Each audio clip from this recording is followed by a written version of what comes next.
Kyne previously had beaten Gunlay in the round before this one. I don't think it was very dominant, but it was relatively convincing here. So Kyne is coming in interesting, a heavyweight reverse jointed build, one of the first that I've seen in these kind of quarterfinal and above matches. Yep, and he's looking to make use of those vert plasmas as well here. So, that's going to heavily dictate his movement.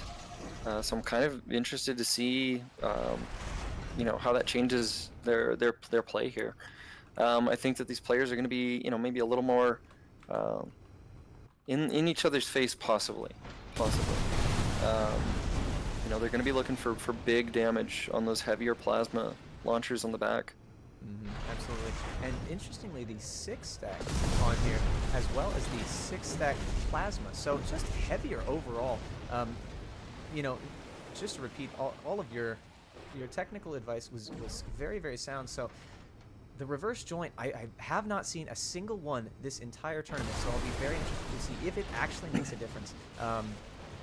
But yeah, I mean, I don't know if he's just using them for the benefit that it gives him to jump, or if he's using them specifically because he's going to be looking for kicks here. That could be an interesting play.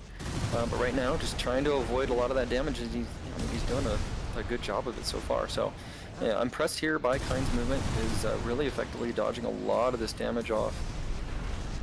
These guys are running circles around each other. Yeah. I gotta love to see it. Never knew that this building was so important. But Disco down to 50% here. Kyne only taking what is essentially chip damage, maybe 10% damage, if maybe a little bit more, but constantly doing more and more chip with Disco, dropping him lower and lower in what seems to be a relatively one-sided engagement.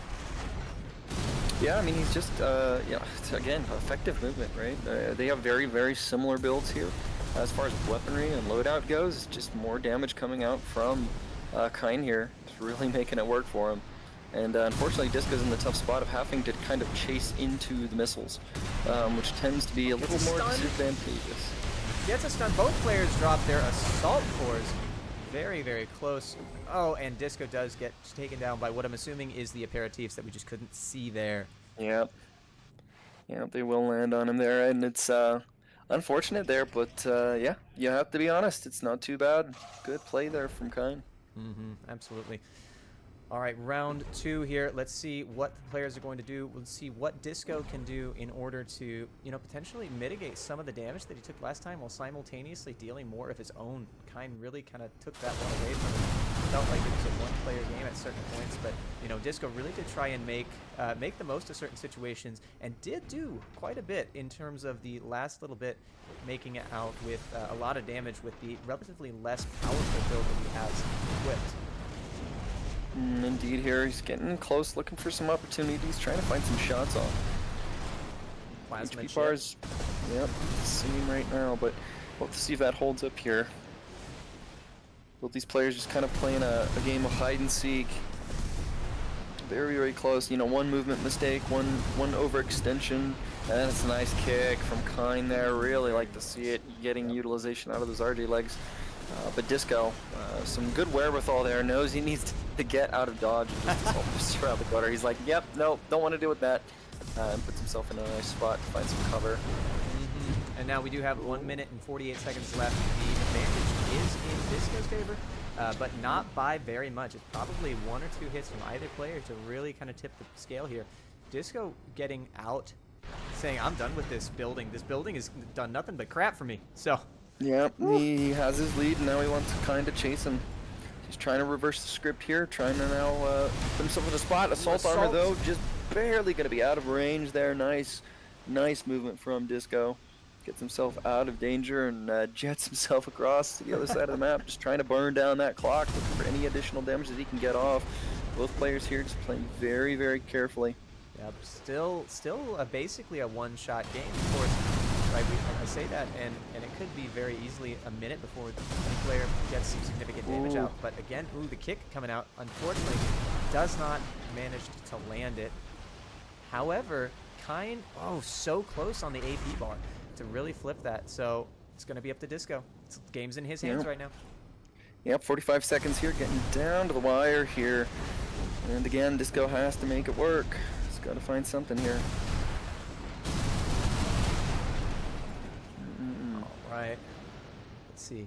30 seconds left. 30 seconds. Disco is still ahead. Those shots there it coming is, in. though. Oh, is he Kyne's gonna get the find it kick? He's here. gonna get the kick. Gets a kick. Ooh. Finds the damage. Oh, so close. And Kyne takes the lead on the AP with 15 seconds left. Oh, another kick though is going to spell disaster here for Disco. It's going to be a lot of damage coming out here, and it is just swayed well in his favor. Kyne going to be able to pull out the victory here in round 2. Very cool. That was a clutch use of the kick there. The stun, the stagger. Oh, that was great. That was really, really cool. Exactly, and I think that's so true. The level of, like, you know, screen peeking that actually makes a difference here, it doesn't Very count little. right now. Yeah. It doesn't count. Now, Very little. If anything, it would be a distraction. Like, you know, absolutely. playing competitively and playing against these guys, they're not worried about taking their eyes off of their screen to look at a stream. It's, you know, the benefit, if any, that it would provide you would be so limited. Yeah, agreed. 100%. This is, you know, this isn't League of Legends where the map makes a difference, right? This is 1 versus 1. You know where the opponent is, so it's now down to execution. So. No, take your eyes off the screen for a moment and get punished for it. I mean, that's kind of how AC6 goes, right? I mean, we see how fast these matches turn. So, yeah, there's just no time for that. All right, so let's go ahead and take a look. We will be watching Disco for this match. Disco bringing in the double 5-stack vertical plasma launchers, as well as the aperitif and the jamming launcher. We have seen this jamming launcher used to good effect here. Most recently to essentially hide the entire game from Greynan. Greynan, of course, did come back and figure out a way to deal with that particular build, which was running into the dunes. But, you know, we'll see if Kyne is going to be able to take care of that, knowing that they cannot change. So they're still running that reverse jointed quad missile build. Yeah, and you know what else, though, I will say? Like, it is nice to see a lot more bipeds present in this tournament than what we had kind of seen in Celt week 1, right? It was just like a lot of really heavy builds, a lot of really heavy tetras, and you know, I'm glad to see that the competitive community is finding an answer for it. Now, would I rather see a bunch of mechs like beating each other up in the face? Yeah, sure, yeah, probably, but you know, I could still appreciate the mechanical knowledge and like practice that's required to make these builds work. You know, people really underestimate it. So. Yeah, again, just good display here, good understanding of knowledge of their limitations, of the map, of how to effectively use it. There's just so much that goes into it.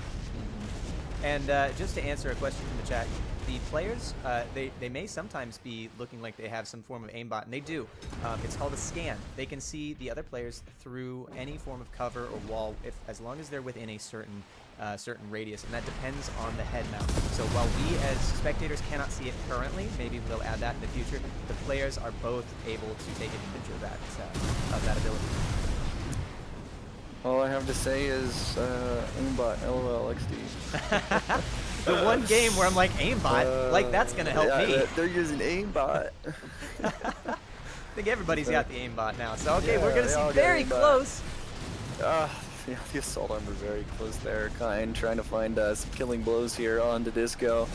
Looking for that additional damage. He has to be careful though. He's really close to getting staggered. It's gonna be a little extra damage. There it is. Just gonna barely get it. Although it does not look like he was able to capitalize on a super well an initial kick, maybe accidentally there. But the thing is, he has AP lead here, and it's going down into 10 seconds. Disco has to look for a relatively aggressive play here, but Kyne obviously going to be looking for a kick if he can find it. Will not be able to grab it here, but I think it's going to be enough. Damage is going to be going his way, and that's going to be a round 1 going on over to Kyne. Yeah, tell me how. I'll tell you exactly how to turn missile boats into brawler mechs. You give them 10 seconds left and an AP lead. All right, let's see how we are going to get on here. Disco really trying to come back here. Only 1 round though, so there's you know, if he wins this, he's going to have to come back for a second one. That said, of course, I think what are we on? This is match 3, right? Yes, sir. Okay, yeah. So this is going to be set point here for Kyne if he can pull that out. Yeah, looking for it. Gonna try to find the damage if he can get it. I'd really like to see if this smoke screen really does any wonders here for Disco. He might just be able to utilize it maybe kind of stand his ground in positions where he normally wouldn't be able to, and maybe try to bait, you know, Kyne into overextending to try and find some additional missile hits. Right now, doing fairly well to avoid damage, but can't avoid the kick there. Assault armor not going to be good enough there, as a nice quick boost back, and we'll be able to dodge it. Yes, another thing that might be interesting to people who are unaware is that the assault armor does in fact block and destroy all projectiles in the air. So if you are getting shot by all 26 of their rounds as well as something else, you pop that assault armor, you do get an extra stay on life. So very good use of that in the corner there. While the kick was, you know, attempted, I think I didn't see it on my side. It may have missed a hit, but that assault armor did block those extra missile shots. Kyne here, though, in a pretty decisive AP lead right now. Is going to be looking for those RJ kicks, maybe try to finish this one off. Right now, though, just able to continue to put out that chip damage to Disco. Disco definitely on a timer here. Needs to find an opportunity where he can be effective. Kick, though, not going to quite find the mark. But Disco looking to find his way out of this and will not be able to get it there. Ladies and gentlemen, it's going to be 1-2, and that's going to be Kyne going on top 3 in his hands to face Bowls in the losers bracket finals.